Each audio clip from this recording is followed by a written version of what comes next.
Assalamualaikum warahmatullahi taala wabarakatuh.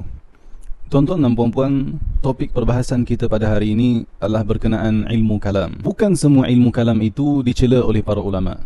Ilmu kalam yang dicela oleh para ulama ialah kalam ahli bid'ah, golongan yang menyeleweng dalam i'tiqad, seperti golongan musyabbihah, mu'tazilah, khawarij dan seluruh golongan yang menyimpang daripada ajaran Rasulullah sallallahu alaihi wasallam dan sahabat. Yang mana tuan-tuan, mereka ini terpecah kepada 72 golongan seperti mana yang dikhabarkan oleh baginda dalam hadisnya yang sahih lagi thabit yang telah diriwayatkan oleh Ibnu Hibban dengan sanadnya sehingga Sayyiduna Abu Hurairah radhiyallahu anhu.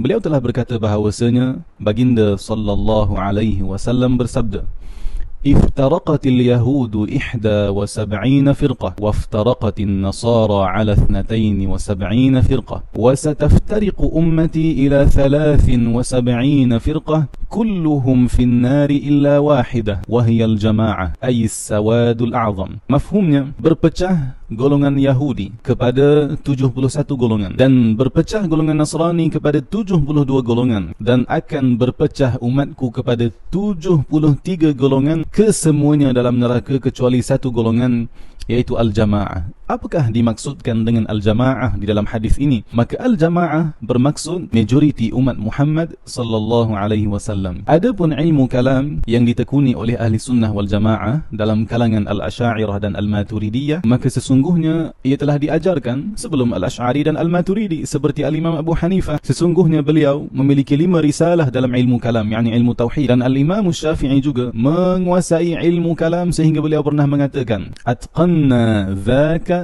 qabla hadha, iaitu kami telah menguasai itu sebelum ini, iaitu kami telah menguasai ilmu kalam sebelum ilmu fiqh. Namun sekiranya tuan-tuan didapati di dalam kalam salaf yang mencela ilmu kalam, maka ia bukanlah secara mutlak, tetapi celaan itu hanya merujuk kepada ilmu kalam yang disibukkan oleh ahli bid'ah, iaitu golongan yang menyeleweng dan seumpamanya, yang mana mereka meminggirkan nas-nas syarak, yang mana mereka meminggirkan nas daripada Al-Quran dan As-Sunnah, dan mereka telah memperdalami ilmu yang selari dengan hawa nafsu mereka, yang mana perkara ini membawa kepada kesesatan dan juga kerosakan. Adapun ilmu kalam, iaitu ilmu tauhid, selari dengan Al-Quran dan As-Sunnah, yang memperjelaskan lagi kebenaran-kebenaran syarak ketika timbulnya fitnah, maka ia adalah dipuji di sisi ulama keseluruhannya. Tidak dicela oleh sesiapa pun dalam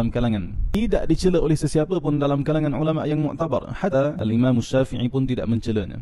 Bahkan Al-Imam Syafi'i memandang baik padanya dan memahaminya. Beliau sendiri telah berdebat dengan golongan sesat seperti Bishr al-Mirrisi dan Hafs al-Fard serta mematahkan hujah mereka.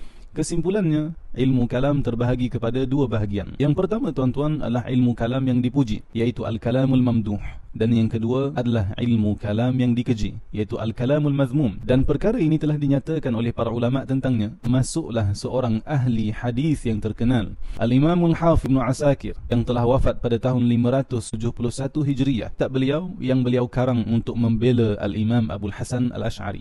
Kitab ini dikarang oleh beliau untuk menyingkap golongan yang mengadakan pembohongan atas nama Al-Imam Abul Hasan Al-Asy'ari. Kitab ini beliau namakan dengan Tabyinul Kadhibil Muftari. Apakah yang telah beliau nyatakan dalam kitab ini? Pada halaman 339 beliau telah mengatakan, wal kalamul mazmum kalamu ashabil ahwiyah wa ma yuzakhrifuhu arbabul bid'il murdiyah, fa amma al kalamul muwafiq lil kitab was sunnah al muwaddih li haqa'iqil usul inda dhuhuril fitnah fa huwa mahmudun 'inda al ulama wa man ya'lamu, wa qad kana asy-Syafi'i yuhassinuhu wa yafhamuhu, wa qad takallama ma'a ghairi wahidin mimman ibtada' aqama al-hujjata alaihi hatta inqata'. Kalam yang dikeji adalah kalam yang disibukkan oleh golongan ahlul ahwa, iaitu golongan ahli bid'ah seperti al-qadariyah atau mu'tazilah dan selainnya, dan apa yang dihias oleh kelompok bid'ah yang merosakkan. Adapun ilmu kalam, yakni ilmu tauhid, yang bertepatan dan berselari dengan Al-Quran dan As-Sunnah, yang memperjelaskan lagi kebenaran pohon-pohon agama ketika timbulnya fitnah, maka ia adalah ilmu yang terpuji di sisi para ulama dan orang yang mengetahui hakikat kebenarannya. Sesungguhnya Al-Imam Syafi'i memandang baik ilmu ini dan memahaminya. Sesungguhnya Al-Imam Syafi'i pernah berbicara tentang ilmu ini dengan beberapa golongan yang menyeleweng